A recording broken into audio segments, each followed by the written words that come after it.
Manual del perfecto idiota latinoamericano. El árbol genealógico. Los latinoamericanos no estamos satisfechos con lo que somos, pero a la vez no hemos podido ponernos de acuerdo sobre qué somos ni sobre lo que queremos ser. Del buen salvaje al buen revolucionario. Carlos Rangel. Nuestro venerado idiota latinoamericano no es el producto de la generación espontánea, sino la consecuencia de una larga gestación que casi tiene 2 siglos de historia. Incluso, es posible afirmar que la existencia del idiota latinoamericano actual solo ha sido posible por el mantenimiento de un tenso debate intelectual en el que han figurado algunas de las mejores cabezas de América. De ahí directamente desciende nuestro idiota. Todo comenzó en el momento en que las colonias hispanoamericanas rompieron los lazos que las unían a Madrid a principios del siglo XIX, y enseguida los padres de la patria formularon la inevitable pregunta: ¿por qué a nuestras repúblicas, que casi de inmediato entraron en un periodo de caos y empobrecimiento, les va peor que a los vecinos norteamericanos de lo que en su momento fueron las 13 colonias? En tanto que nuestros compatriotas no adquirieran los talentos y las virtudes políticas que distinguen a nuestros hermanos del norte, los sistemas enteramente populares, lejos de sernos favorables, temo mucho que vengan a ser una gran ruina. Desgraciadamente, estas cualidades parecen estar muy distantes de nosotros, en el grado que se requiere, y por el contrario estamos dominados de los vicios que se contraen bajo la dirección de una nación como la española, que solo ha sobresalido en fiereza, ambición, venganza y codicia. Simón Bolívar, carta a un caballero que tomaba gran interés en la causa republicana en la América del Sur, 1815. La primera respuesta que afloró en casi todos los rincones del continente tenía la impronta libertad de entonces, a la América Latina, ya que en ese momento empezó a dejarse llamarse Hispanoamérica. Le iba mal porque heredaba la tradición española inflexible, oscurantista y dictatorial, agravada por la mala influencia del catolicismo conservador y cómplice de aquellos tiempos revueltos. España era la culpable. Un notable exponente de esa visión antiespañola fue el chileno Francisco Bilbao, formidable agitador, anticatólico, antidogmático, cuya obra Sociabilidad chilena mereció la paradójica distinción de ser públicamente quemada por las autoridades civiles y religiosas de un par de países latinoamericanos consagrados a la piromanía ideológica.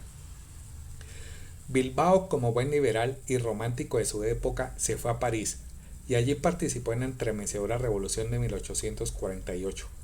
En la ciudad luz, como era de esperar, encontró el aprecio y el apoyo de los revolucionarios liberales de entonces, Michelet y Lamennais.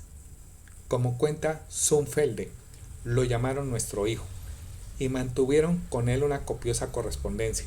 Naturalmente Bilbao, una vez en Francia, reforzó su conclusión de que para progresar y prosperar había que desespañolizarse, tesis que recogió en un panfleto entonces leidísimo, El Evangelio Americano.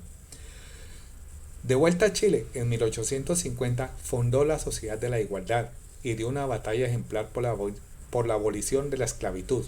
No obstante, al reencontrarse con América, incorporó a su análisis otro elemento un tanto contradictorio que más tarde recogerían Domingo Faustino Sarmiento e incontables ensayistas.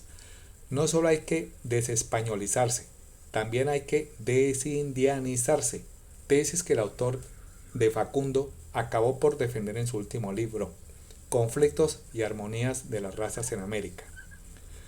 Como queda dicho, primero Bilbao y luego en Sarmiento, ya parece fijada la hipótesis republicana sobre nuestro fracaso relativo, más manejada en la segunda mitad del siglo XIX.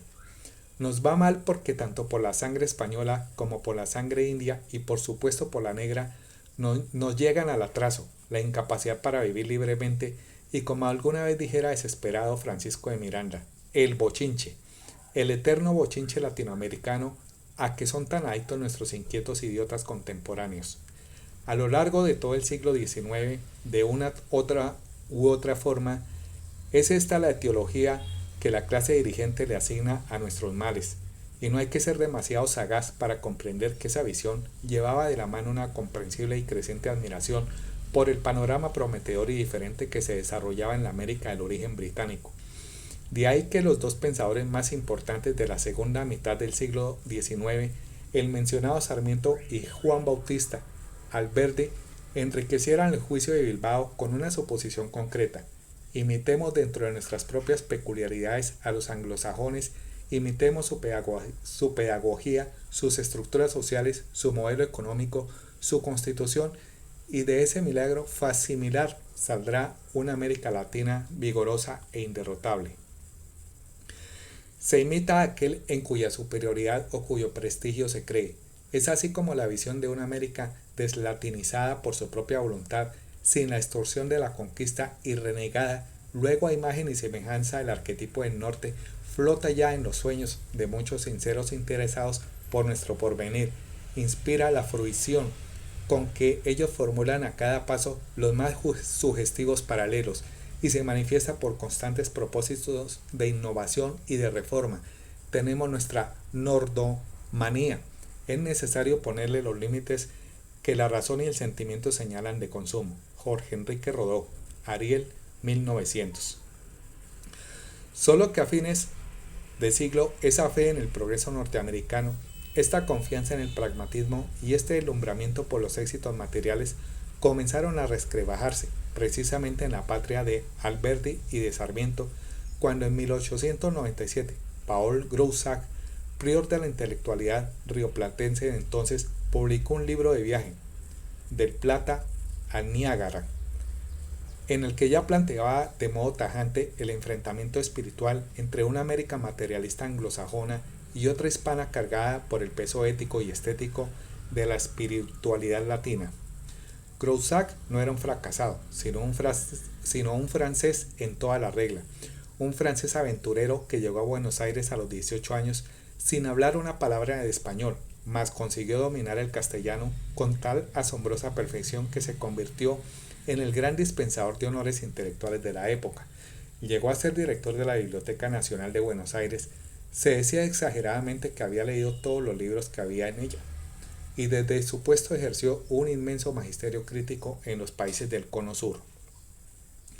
Es más que probable que el uruguayo José Enrique Rodó haya leído los papeles de Groussac antes de publicar, en 1900, el que sería el más leído e influyente ensayo político de la primera mitad del siglo XX, Ariel, un breve libro escrito con la prosa almibarada del modernismo. Rodó se cogía con la prosa con papel de China, aseguró alguna vez Blanco Fombona, y bajo la clarísima influencia de Renan, concretamente de Caliban, drama en el que el francés, autor de la famosa Vida de Jesús, utiliza los mismos símbolos de Shakespeare, empleó la tempestad, y desde que luego se sirvió Rodó.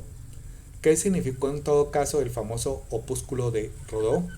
En esencia, tres cosas: la superioridad natural de la cultura humanista latina frente al pragmatismo positivista anglosajón, el fin de la influencia positivista cotidiana en América Latina y el rechazo implícito del antiespañolismo de Sarmiento y Alberdi, para Rodó como para la generación arielista que le seguiría y en la que hasta Rubén Darío, mareado de cisnes y de alcoholes, milita entusiasmado con sus poemas antiimperialistas. No hay que rechazar la herencia de España, sino asumirla como parte de un legado latino, Francia, Italia, España, que enaltece a los hispanoamericanos. El arielismo, como es evidente, significó una bifurcación importante en el viejo debate encaminado a encontrar el origen de las desventuras latinoamericanas, derivación surgida exactamente en el momento preciso para apoderarse de la imaginación de numerosos políticos y escritores de la época, dado que 2 años antes, en 1898, el continente del habla castellana había visto la guerra hispano-cubano-americana con una mezcla de admiración, estupor y prevención. En pocas semanas, Estados Unidos había destruido la flota española, ocupaba Cuba, Puerto Rico y las Filipinas, humillando a España y liquidando casi totalmente su viejo imperio colonial de 4 siglos. Estados Unidos, ante la mirada nerviosa de América Latina, ya no solo era un modelo social arquetípico, sino había pasado a ser un activo poder internacional que competía con los ingleses en los mercados económicos y con todas las potencias europeas en el campo militar. Estados Unidos había dejado de ser la admirada república para convertirse en otro imperio. Los primeros conquistadores de mentalidad primaria se anexaban a los habitantes en calidad de esclavos. Los que vinieron después se anexaron los territorios sin los habitantes. Los Estados Unidos, como ya sabemos, insinuado en precedentes capítulos, han integrado el sistema de anexarse las riquezas sin los habitantes y sin los territorios, desdeñando las apariencias para llegar al hueso de la dominación, sin el peso muerto de extensiones que administrar y muchedumbre que dirigir. Manuel Ugarte, La Nueva Roma, 1915. Armado con esta visión geopolítica y filosófica, comenzó a proliferar en nuestro continente una criatura muy eficaz y extraordinariamente popular, a la que hoy llamaríamos analista político. El ardiente antiimperialista. De esa especie, sin duda, el más destacado representante fue el argentino Manuel Ugarte, un buen periodista de prosa rápida, orador capaz de exacerbar a las masas y panfletista siempre, que se desgañitó inútilmente tratando de explicar que él no era antiamericano sino antiimperialista. Su obra suma y compendio de artículos, charlas y conferencias distribuida en diversos volúmenes tuvo un gran impacto continental, especialmente en Centroamérica, el Caribe y México. Traspatrio de los yanquis, convirtiéndose acaso en el primer progresista profesional de América Latina. Curiosamente, la idea básica de Ugarte y la tarea que asimismo se había asignado más que progresistas era de raigambre conservadora y de inspiración españolista. Ugarte veía en el antipanamericanismo el imperialismo de entonces era el panamericanismo fomentado por Washington, un valladar que le pondría dique a las apetencias imperiales norteamericanas, de la misma manera que 400 años la corona española colocaba en el antemural de las Indias la delicada responsabilidad de impedir la penetración protestante anglosajona en la América hispana. Aquel rancio argumento, empaquetado como algo novedoso, sin embargo, había experimentado un reciente revival poco antes de la aparición de Ariel y del arielismo. En efecto, en 1898, antes y durante la guerra entre Washington y Madrid, no faltaron voces españolas que pusieron al día el viejo razonamiento geopolítico de Carlos V y Felipe II, la guerra entre España y Estados Unidos, como en su momento la batalla librada contra los turcos en Lepanto, serviría para impedir, con el sacrificio de España, que la decadente Europa cayera presa de las ágiles garras de la nueva potencia mundial surgida al otro lado del Atlántico. Ugarte, como era predecible, dada su enorme influencia, procreó una cantidad de discípulos, incluido el pintoresco colombiano Vargas Vila, el no menos extravagante peruano José Santos Chocuano. Donde su prédica dio mejores frutos fue en Habana, ciudad en la que un sereno pensador, sobrio y serio, don Enrique José Varona, en 1906 publicó un ensayo titulado El imperialismo a la luz de la sociología. Varona, hombre respetable, donde los hubiera, planteó por primera vez que en el continente la hipótesis de que la creciente influencia norteamericana era la consecuencia del capitalismo en fase de expansión, un irrespetuoso movimiento de bancos e industrias norteamericanas que se derramaba en cascada, encontrando su terreno más fértil en la debilidad desguarnecida de América Latina. Para Varona, escéptico positivismo y por lo tanto hospitalario con ciertos mecanismos deterministas que explicaban la historia, el fenómeno imperialista norteamericano. Cuba estaba intervenida por Washington en el momento de la aparición de su folleto. Era una consecuencia de la pujanza económica de los vecinos. El capitalismo sencillamente era así, se desbordaba. En virtud de que la inmensa mayoría de los pueblos y ciudades mexicanos no son más dueños del terreno que pisan, sin poder mejorar en toda su condición social, ni poder dedicarse a la industria o a la agricultura, por estar monopolizadas en unas cuantas manos las sierras, montes y aguas, por esa causa se expropiará, previa indemnización de la tercera parte de esos monopolios, a los poderosos propietarios de ellos, a fin de que los pueblos y ciudadanos de México obtengan ejidos y colonias, y se mejore todo y para todos la falta de prosperidad y bienestar de los mexicanos. Emiliano Zapata, Plan de Ayala, 1911. El discurso incendiario de Ugarte y las reflexiones de Varona fueron el preludio de un aparato conceptual mucho más elaborado que discurrió en dos vertientes que durarían hasta nuestros días, incrustadas en la percepción de los activistas políticos.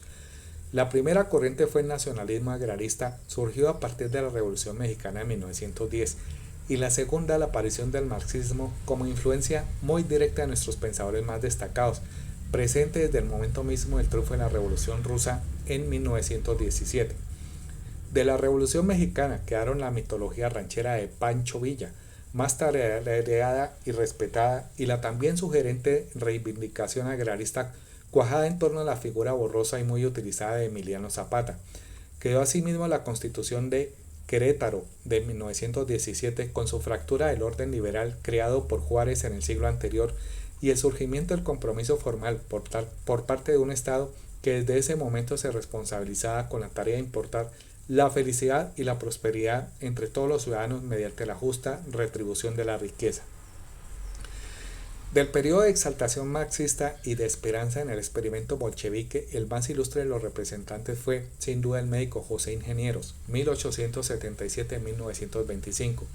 Ingenieros, Argentina, y psiquiatra, dos palabras que con el tiempo casi se convertirían en sinónimas. Nunca militó en el Partido Comunista, pero se dio voluntaria expresamente a la sinuosa tradición del fellow traveler, intelectual latinoamericano.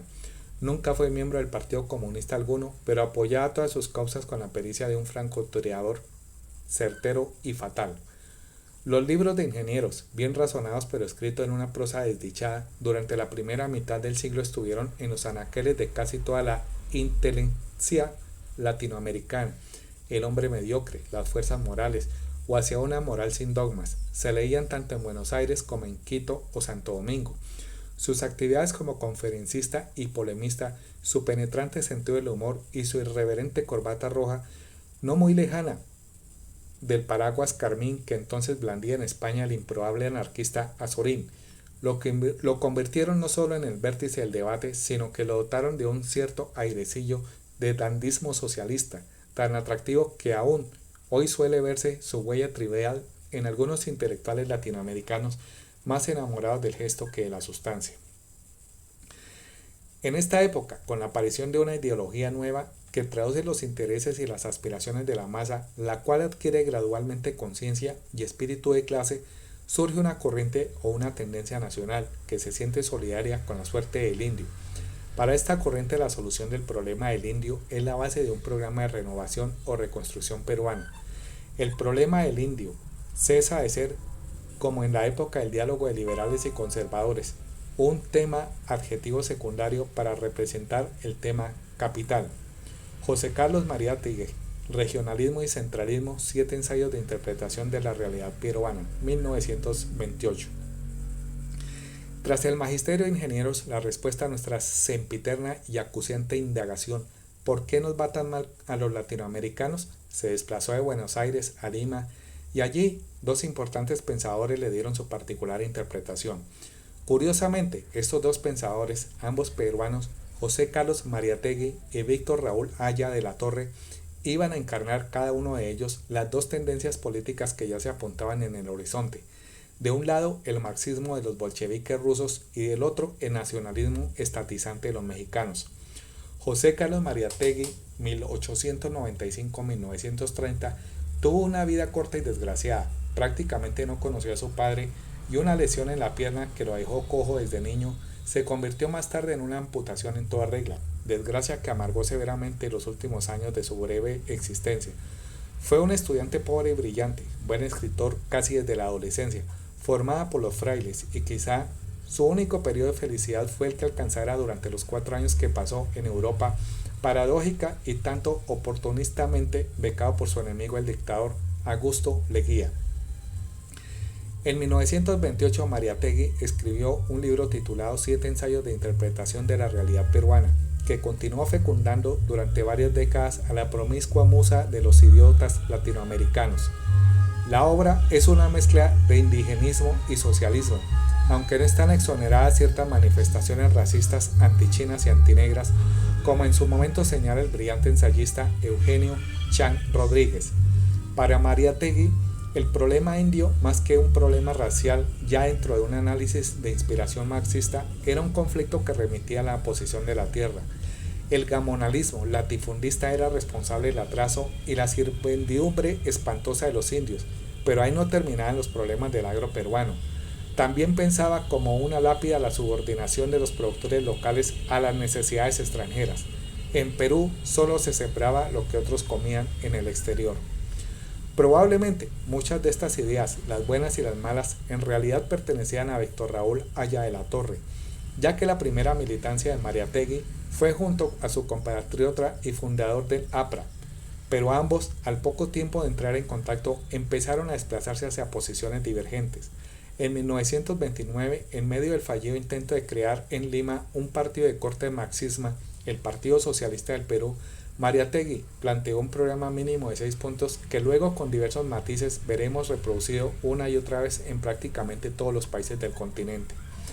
Primero, reforma agraria y expropiación forzosa de los latifundios. 2. Confiscación de las empresas extranjeras y de las más importantes industrias en poder de la burguesía. 3. Desconocimiento y denuncia de la deuda externa. Cuarto, creación de milicias obrero-campesinas que sustituyan a los correspondientes ejércitos al servicio de la burguesía. Quinto, jornada laboral de 8 horas. Sexto, creación de soviets en municipios controlados por organizaciones obrero-campesino. No obstante su radicalismo, este esfuerzo marxista de Mariátegui no recibió el apoyo de la Unión Soviética, fundamentalmente por razones de índole ideológica. El escritor peruano quería construir un partido interclasicista, una alianza obrero-campesina intelectual parecida a la que en el siglo anterior en el viejo patriarca anarquista Manuel González Prada había propuesto a sus compatriotas, mientras Moscú solo confiaba en la labor de las vanguardias obreras tal y como Lenin las definía. En tanto que el sistema capitalista impera en el mundo, los pueblos de Indoamérica, como todos los económicamente retrasados, tienden que recibir capitales extranjeros y tratar con ellos. Ya queda bien aclarado en estas páginas que el APRA se sitúa en el plano realista de nuestra época y de nuestra ubicación en la historia y la geografía de la humanidad. Nuestro tiempo, nuestro espacio económicos nos señalan una posición, un camino. Mientras el capitalismo subsista como subsistema dominante en los países más avanzados, tendremos que tratar con el capitalismo. Víctor Raúl Haya de la Torre, El antiimperialismo y el APRA, 1928. Víctor Raúl Haya de la Torre, 1895-1981, nacido en el mismo año que Mariátegui, pero no en Lima sino en Trujillo, fue un líder nato, capaz de inspirar la adhesión de prácticamente todos los sectores que construían el arco social del país. Blanco y de la aristocracia empobrecida, no asustaba demasiado a la oligarquía peruana, pero misteriosamente también lograba conectar con las clases bajas, con los cholos y los indios, de una manera que tal vez ningún político antes que él consiguiera hacerlo en su país. Hay dos biografías paralelas de la Haya de la Torre que se trenzan de una manera inseparable. Por un lado está la historia de sus luchas políticas, de sus largos exilios, de sus fracasos, de sus prisiones, y por el otro lado el notable recuento de su formación intelectual. A Haya de la Torre, muy joven, le llega de lleno la influencia del comunismo y de la Revolución Rusa en 1917, pero al mismo tiempo otras amistades y otras lecturas de carácter filosófico y político lo hicieron alejarse del comunismo y lo acercaron a posiciones que hoy llamaríamos socialdemócratas, aunque él interpretaba esas ideas de otra manera lateralmente distinta en la que no se excluía un cierto deslumbramiento por la estética fascista, los desfiles con antorchas, la presencia destacada en el partido de matones, búfalos, que cultivaban lo que los falangistas españoles llamaban la dialéctica de los puños y las pistolas. Haya vivió exiliado durante las dictaduras de Leguía, de Sánchez Cerro y luego de la época de Odría, pero no perdió el tiempo en sus larguísimos periodos de residencia en el exterior o de asilo en la legación colombiana en Lima. Su impresionante nómina de amigos conocidos incluye personas tan distintas y distantes como Romain Rolland, Anatolio Lunaraski, Salvador de Madariaga, Toynbee o Einstein. Además del español que escribía con elegancia, dominó varias lenguas, el inglés, el alemán, el italiano, el francés, considerándose a sí mismo tal vez en cierta razón el pensador original que había conseguido desde el marxismo superar la doctrina y plantear una nueva interpretación de la realidad latinoamericana. A esta conclusión llegó Haya de la Torre con una tesis política que llamó Espacio, Tiempo, Historia, cruce de Marx con Einstein, pero en la que no falta la previa reflexión de Trotsky sobre Rusia. En efecto, a principios del siglo, Trotsky, ante la notable diversidad de grados de civilización que podría encontrar en Rusia, desde el muy refinado San Petersburgo hasta aldeas asiáticas que apenas rebasaban el Paleolítico, concluyó que en el mismo espacio ruso convivían diferentes tiempos históricos. Aya de la Torre llegó al mismo criterio con relación a los incas de la sierra, en contraste con la lima costeña, blanca o chola pero muy europea. En el mismo espacio nacional peruano convivían dos tiempos históricos, donde dedujo que las teorías marxistas no podían aplicarse por igual a estas dos realidades tan diferentes. A partir de este punto, Aya de la Torre alega que ha superado a Marx y encuentra en la dialéctica hegeliana de las negaciones una apoyantura para su aseveración. Si Marx negó a Hegel y Hegel a Kant mediante la teoría espacio-tiempo-historia a la que se le añadía la relatividad de Einstein aplicada a la política, el marxismo ha sido superado por el aprismo, sometiéndolo al mismo método de análisis dialéctico preconizado por el autor Manifiesto Comunista. ¿Cómo Aya integraba a Einstein en ese curioso potpurrí filosófico? Sencillo. Si el físico alemán había puesto fin a la noción del universo newtoniano regido por las leyes inmutables y predecibles, añadiendo una cuarta dimensión a la percepción de la realidad, este elemento de indeterminación e irregularidad que se introducía en la materia también afectaba a la política. ¿Cómo hablar de leyes que gobiernan la historia, la política o la economía cuando ni siquiera la física moderna podía acogerse a este carácter rígido y mecanicista? A partir de su ruptura teórica con el marxismo, Aya de la Torre ya desde los años 20 tuvo un fortísimo encontronazo con Moscú, circunstancia que lo convertiría en la bestia parda, favorita de la izquierda marxista y más obediente del Kremlin. Pero además de sus herejías teóricas, el pensador y político peruano propuso otras interpretaciones de las relaciones internacionales y de la economía que sirvieron de base a todo el pensamiento socialdemócrata que luego se llamaría Izquierda Democrática Latinoamericana. La más importante de sus proposiciones fue la siguiente: si en Europa el imperialismo era la última fase del capitalismo, en América Latina, como revelaba el análisis espacio-tiempo-historia, era la primera. Había que pasar por una fase de construcción del capitalismo antes de pensar en demolerlo. Había que desarrollar América Latina con la complicidad del imperialismo y por el mismo procedimiento con que se habían desarrollado en los Estados Unidos. Sin embargo, esta fase capitalista sería provisional y estaría caracterizada por impecables formas democráticas de gobierno, aunque se orientaría por 5 inexorables planteamientos radicales expresados por el APRA, Alianza Popular Revolucionaria Americana, en su manifiesto de 1924. 1. Acción contra todos los imperios. 2. Unidad política de América Latina. 3. Nacionalización de tierras e industria. 4. Solidaridad con todos los pueblos y clases oprimidas. 5. Interamericanización del Canal de Panamá. La manía de interamericanizar el Canal de Panamá, que ocupó buena parte de la acción exterior del APRA, iba pareja con otras curiosas y un tanto atrabiliarias urgencias políticas como, por ejemplo, nacionalizar inmediatamente el oro y el vanadio. En todo caso, Aya nunca llegó al poder al Perú y al que su muerte piadosamente le impidió ver el desastre provocado por su discípulo Alan García, el único presidente aprista pasado por la casa de Pizarro. Fue el más fecundo de los líderes políticos de la izquierda democrática latinoamericana y el APRA, su creación personal, el único partido que llegó a tener repercusiones e imitadores en todo el continente. Hubo apristas desde Argentina hasta México, pero con gran especial profusión en Centroamérica y el Caribe. Todavía increíblemente los hay. Paul Grosnac o Rodó podían hacer fiorituras con elogio del espiritualismo latinoamericano, o Aya podría soñar con nacionalizaciones y pensar que el Estado tenía una responsabilidad importante en el desarrollo de la economía, como se dijo muchas veces, pero después del hundimiento práctico y constante de todas esas especulaciones en medio mundo, solo la idiotez, más contumaz, puede continuar repitiendo lo que la realidad se ha ocupado de desacreditar sin la menor discordia.